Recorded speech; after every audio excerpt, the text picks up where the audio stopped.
ते का मनुष्य जात सकळ स्वभावता भजन, स्वभावताच भजनशील मनुष्य आहे.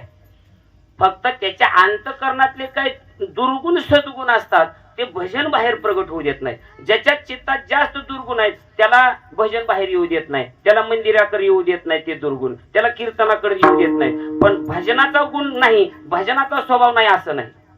आता जरी त्याला भजन आवडत नसलं, लक्ष द्या, आता जरी भजन आवडत नसलं, आता जरी देवाचं नाव आवडत नसलं, देवाचं नाव घेऊ वाटत नसलं, यानं एकटं निघावं. आणि आता रस्त्यात आपल्या फॉरेस्ट आहे का, कीर्तन झाल्यावर एकटं निघावं आणि तिकडून 10-12 जण कोयते घेऊन यावे. त्यावेळेस ती काय म्हणत असेल, कारखाना कारखाना कारखाना कारखाना कारखाना, हा म्हणील का? कारण का कोण्या पदावर असेल, कोण्या ड्युटीला असेल, त्या ड्युटीचं नाव घेईल का? राम राम राम राम राम राम राम राम राम राम राम राम. हे स्वभाव बाहेर येतो. म्हणून मनुष्य जात केवळ स्वभावता भजनशील, भजनशील आहे.